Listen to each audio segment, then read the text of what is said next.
Sarah Sanders. I'm a junior majoring in environmental science, and I've been working with Dr. Michael Steinberg and Sophie Williams in the Department of Geography on a project focused on change detection and marine management in Southwater Key Marine Reserve, Belize. So just for some background, the Belize Barrier Reef is the largest barrier reef in the Western and Northern hemispheres. It is also the second largest in the world behind the Great Barrier Reef at over 290 kilometers long. In 1996, it was named a UNESCO World Heritage Site for its immense biodiversity, and that biodiversity provides many ecosystem services. It's also very vital for both the global and local economies, and is also important for cultural and heritage ties. Southwater Key is part of the Belize Barrier Reef Reserve System. It is one of the 7 protected areas, and it contains many sensitive marine and terrestrial ecosystems, such as mangroves, patch reefs, and seagrass beds, and those help to demonstrate the health of surrounding aquatic and terrestrial ecosystems. So for the project, we have 3 main goals. The first is to quantify and categorize changes in land cover over the past 10 years in Southwater Key. The second is to determine how much of these change is due to anthropogenic impacts. And third, to assess how local management policies have shaped these changes. For these 3 goals, we have two main steps. The first is a classification of remotely sensed imagery, and the second is a content analysis of management plans. So for the classification of remotely sensed imagery, these are our 3 original image mosaics. Remotely sensed imagery is just imagery that is gained typically from a sensor on a satellite measuring the reflected or emitted radiation from the Earth's surface. And mosaicing is just the process of combining several overlapping parts to create a more seamless, high-resolution image. As you can see, we have a 2010, 2015, and 2019 images. The boxed-in portion is where Southwater Key is located. For the classification process, we categorized each pixel into 5 different land cover classes: water, seagrass, terrestrial vegetation, development, and barren land. We used an unsupervised classification process, and that is more computer automated than a supervised classification process. It allows an algorithm to categorize similar pixels into a same land cover class to define those classes. We had a few errors in classification. Most of them were in the northern part of the reserve due to the similar spectral signatures of impervious surfaces and barren land. There was also a few clouds in the 2010 picture, as you can see, but overall these errors were fairly negligible. So for some of the statistics that we gathered from the classification process, for the entire image area, so not just the boxed-in portion, we saw an increase in impervious surfaces in barren land. We also saw a decrease in seagrass. For just Southwater Key, so just the boxed-in portion, we also saw an increase in impervious surfaces in barren land, as well as a decrease in seagrass.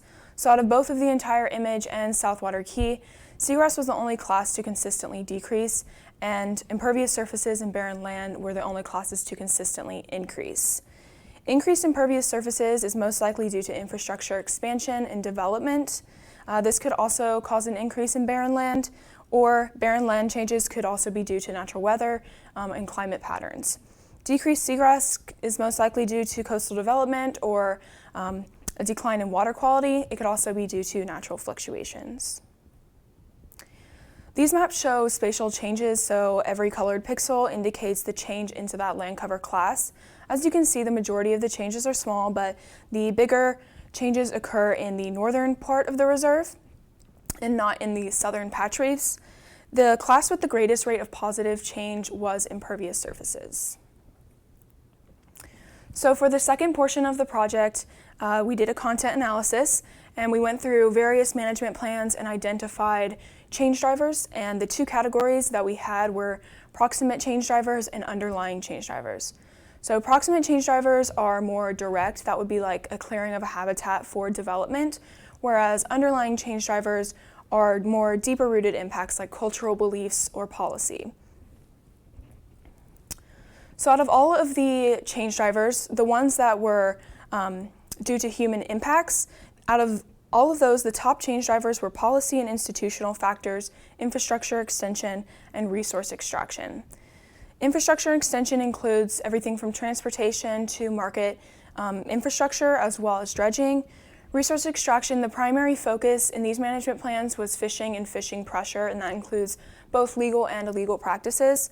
And policy and institutional factors varies from management practices to vested interests to financing. So for all of the underlying change drivers, the top categories were biophysical drivers and policy and institutional factors. The top ecological change drivers were climate change, invasive species effects, soil factors, vegetation factors, and water-related factors. And policy, as I mentioned, management practices was one that came up a lot in the management plans, as well as just general legislation and economic development. Out of all of the proximate change drivers, infrastructure extension was the category with the most references. That includes both private and public developments. One thing that continued to come up throughout management plans was dredging, which is used to create channels and waterways to keep ports navigable. Overall, there were more underlying change drivers coded than proximate change drivers, and the top three coded categories overall were biophysical drivers, policy and institutional factors, and infrastructure expansion. For each of the management categories, or for each of the management plans, I created a word tree for specifically the word change, and what was particularly interesting was that on each management plan, climate was a node for all of them. And so despite there being differences in focus for each of the management plans, climate was something that came up across all of them, which emphasizes the importance of this, and this can help to inform future management and conservation decisions. For future directions, we're primarily focused on writing and publication for this project. I will be getting to go to Belize in May and actually visit Southwater Key, and I'll be doing a small-scale project while I'm there. I want to thank Sophie Williams and Dr. Steinberg for being wonderful mentors, as well as the Conference of Latin American Geographers for funding. With that, are there any questions? Yeah, I have a quick question. So you talked a lot about the impact of climate change, and can you just sort of explain a little bit more how when the land shifts due to climate change, like how that actually impacts the marine life down there? Yes, so there are many ways that climate change impacts land cover change in a marine environment. For one, climate change has proven to be leading to more intense and frequent natural disasters, and particularly in a marine environment in coastal communities. That leads to vegetation damage and biomass loss. Furthermore, a change in temperatures is causing a shift in spatial distribution of vegetation. There's also the role of positive feedback loops. So as we see, acidification and warming of seas, that leads to a loss of biodiversity, and for those organisms to perform their ecosystem services, creating more change. Were there any noticeable similarities or differences among the results from each of the management plans? Yes, so for each of the management plans, I created a word cloud to be able to better visualize the frequency of various words that came up. As I mentioned, one of the biggest similarities was climate, but there are very vast differences in each of the management plans. So as you can see, the one on the left primarily focused on enforcement, monitoring, managers, government officers, staff. So they really focused on the more policy and management side. The middle had a mix. They covered everything from development and tourism to even lionfish, which is an invasive species. And the right primarily focused on fishing pressure and coral bleaching. So these are just three examples, but each of the management practices had their specific focuses.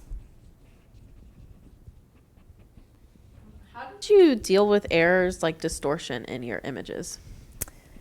Yes, so there are many ways that we dealt with distortion. The first is through image pre-processing and spatial enhancement, which helps to improve visual quality. There's also radiometric corrections like deep water correction that we did to help improve the accuracy of reflectance measurements. And then geographic corrections like using GCPs, ground control points. That helps to reduce differences in the image acquisition data and the actual image data. Okay, thank you, Sarah.